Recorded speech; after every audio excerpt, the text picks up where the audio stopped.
Bonjour, je m'appelle Olivier Brière, je travaille pour la stratégie régionale INA-Destry. INA-Destry, c'est une stratégie qui travaille sur la question de l'accueil et l'établissement de jeunes en Estrie. La stratégie s'appuie en fait sur deux constats. Le fait que plusieurs municipalités d'Estrie, en fait près de la moitié des municipalités d'Estrie ont connu une baisse démographique dans les dernières années, ce qui amène une certaine pression sur les services de proximité, par exemple l'école. Et le fait aussi qu'il va y avoir une pénurie de main-d'œuvre à venir en Estrie. En fait, plusieurs emplois vont être à combler dans les prochaines années, puis il faut absolument y faire face et puis travailler à amoindrir en fait cette situation-là. C'est à ce sujet-là en fait qu'on a une présentation très intéressante aujourd'hui d'Emploi Québec, de la Conférence régionale des élus et du ministère des Affaires municipales et de l'occupation du territoire, le MEMRO. Ces personnes-là, des représentants des organisations, sont venus rencontrer les élus de la MRC des Sources. En fait, ils amorcent des consultations dans chacune des MRC des territoires du territoire de l'Estrie. On souhaite rencontrer les élus de l'Estrie pour les sensibiliser à la question, puis aussi regarder avec eux quelles actions peuvent être entreprises en prévision justement de ce choc démographique-là. Quelles sont ces données-là? D'ici 2014, on prévoit qu'il y aura 30 000 postes à combler en Estrie, 30 100 postes pour être exact. Il y en aura 8 000 qui sera dû à de la création d'activités. Et puis, il y aura 22 000 postes qui seront à combler, qui sont dus simplement par le départ massif des baby boomers à la retraite.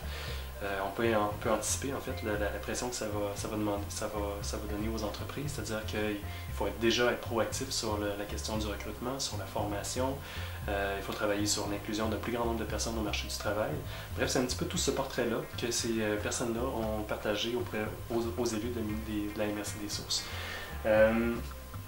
Disons que c'était très intéressant. Disons que c'est bien d'avoir une tête qui est statistique, mais aussi de se pencher sur les pistes de solutions. Puis en conclusion, c'est un petit peu ça qu'on nous partageait.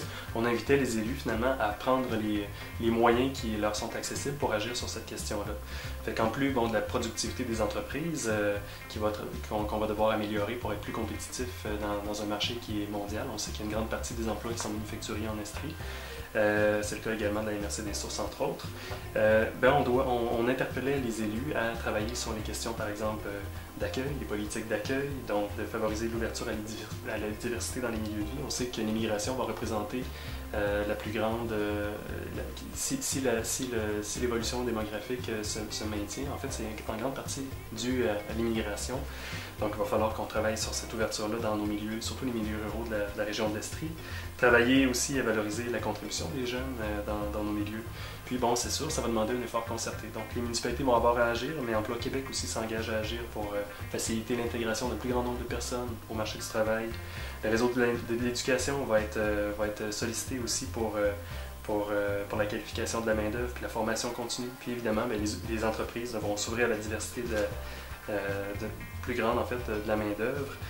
Puis développer aussi leur productivité pour mieux s'en sortir finalement, puis développer leur attractivité comme les municipalités pour dire les jeunes, si vous voulez venir travailler chez nous, c'est des emplois stimulants, intéressants. Mais voilà, donc c'est un défi qui nous attend tous et puis on se réunira encore en 2014 pour voir quel chemin aura été fait conjointement, puis qu'est-ce qu'on peut se donner comme objectif dans les prochaines années qui viendront.